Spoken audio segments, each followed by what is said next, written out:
Hello दोस्तों, कैसे हैं आप लोग? उम्मीद करती हूँ स्वस्थ होंगे, मस्त होंगे और जीवन में कुछ बेहतरीन कर रहे होंगे। हम लोग पढ़ रहे हैं उपन्यास जिसका नाम है रुक जाना नहीं। इसके लेखक है निशान जैन। पिछली वीडियो में हमने देखा था कि कौन से ऐसे 3 मार्ग है जिसे हम अपना सकते हैं। उसमें से एक मार्ग था हमारा सिद्धांत।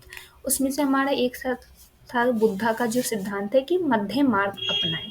तो आज हम उसी को डिटेल में देखने वाले हैं। क्यों अपनाएं मध्य मार्ग? तो चलिए इसे हम पढ़ते हैं और देखते हैं कि मध्य मार्ग अपनाकर हम क्या कुछ सीख सकते हैं और उसे अपनी परीक्षा के लिए तैयारी करते हुए उसे हम अपने पढ़ाई में कैसे लगा सकते हैं या आमतौर पे अपने जीवन में भी कैसे इस्तेमाल कर सकते हैं। क्या कभी हमने यह भी सोचा है कि हम सिविल सेवा परीक्षा या अन्य प्रतियोगी परीक्षाओं में सम्मिलित क्यों होते हैं? क्यों हम दिन रात कर निरंतर कठिन परिश्रम कर परीक्षा में सफलता के लिए पूरा जोर लगा देते हैं? क्यों हम चौतरफा दबावों और तनावों के बीच दबकर इस कंटक पथ पर चलकर सब कुछ समर्पित कर देते हैं?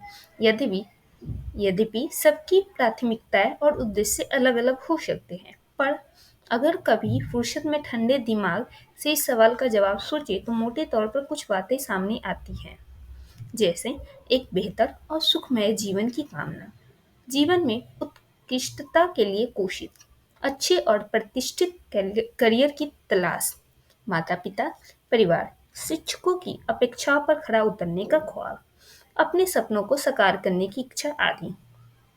आपने इन सपनों को साकार करने के प्रयासों की राह बहुत कठिन नहीं है, परंतु इतनी सरल और एक रेखीय भी नहीं है। जिस तरह जिंदगी बहुपक्षी और बहुआयामी है, उसी तरह सिविल सेवा परीक्षा की तैयारी की प्रक्रिया भी ठीक-ठाक लंबी और उलझाऊ सी है। मेरी व्यक्तिगत राय है कि इस उलझन, बोझ, ऊहापोह और तनाव से निपटने का शानदार और जबरदस्त रास्ता बुद्ध के मध्य मार्ग में छिपा है।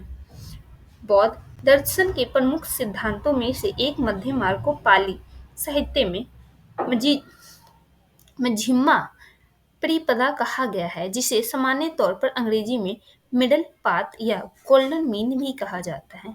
बुद्ध ने अति क्लेश और भोगवाद के बीच का मध्य मार्ग सुझाया और स्वयं भी उसी पर आगे बढ़े।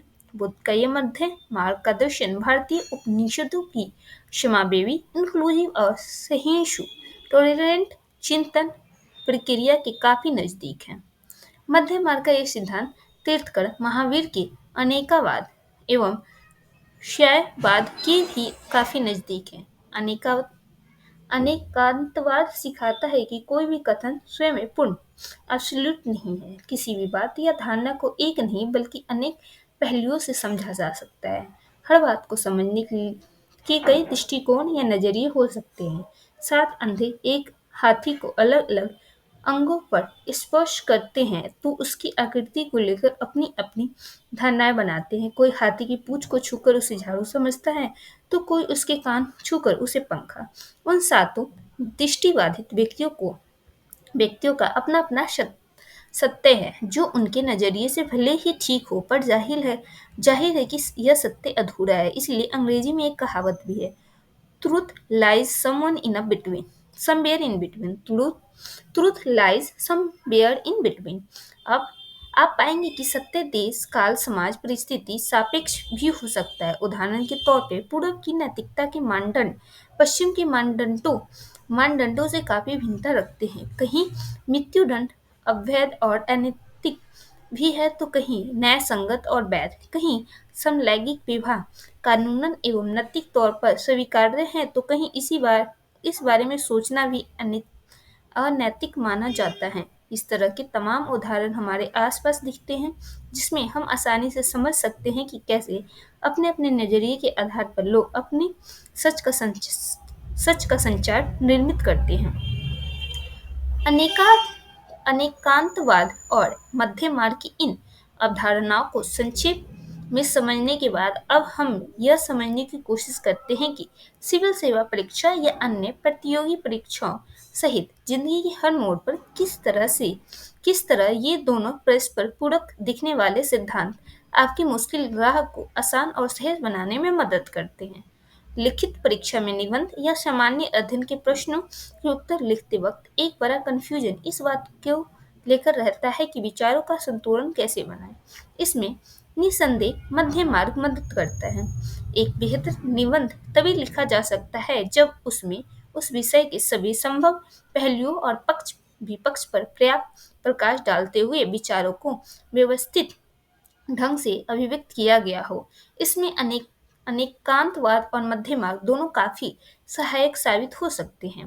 परीक्षा की तैयारी के दौरान सीखने की प्रवृत्ति लर्नर्स एटीट्यूड होना काफी काम आता है। यदि आप अतियों एक्सट्रीम्स की ओर न झुककर मध्य मार्ग के हिमायती है तो आप नई चीजें सीखने के प्रति तत्पर रहते हैं और दूसरे के विचारों का सम्मान करना सीखते हैं।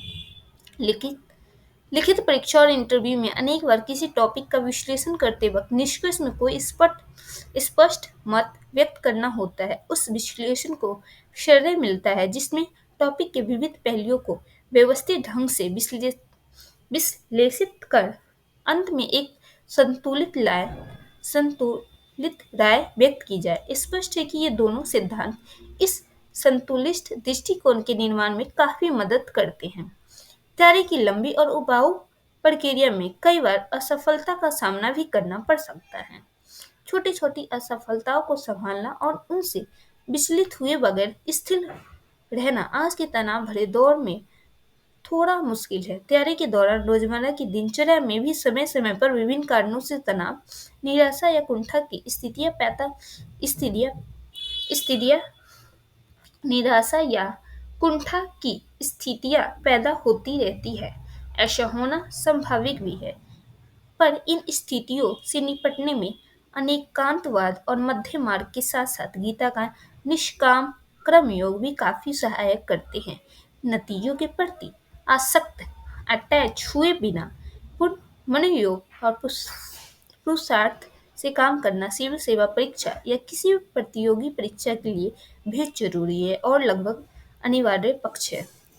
परफेक्शन की जिद और सब कुछ बेस्ट पाने की चाहत आज के दौर में युवाओं पर जुनून बनकर सवार है। पर जब आप अनेकांतवाद की मदद से यह समझ पाते हैं कि कुछ भी बेस्ट नहीं है और कोई भी धारणा 100% सत्य नहीं है तो आप ज्यादा सहज होकर तैयारी कर पाते हैं। इंटरव्यू के दौरान आपकी विनम्रता और सहजता आपकी परफॉर्मेंस पर काफी सकारात्मक असर डालती है। जब आप दूसरों के विचारों और ज्ञान के अथाह भंडार का सम्मान करते हुए आप खूब पढ़ते लिखते और समझते हैं तो आप ज्ञान की विराटता एवं खुद की अल्पज्ञता का एहसास होता है। इसका असर यह होता है कि आप और विनम्र हो जाते हैं। किसी विद्वान ने कहा भी है, शिक्षा अपने अज्ञान की प्रगतिशील खोज है।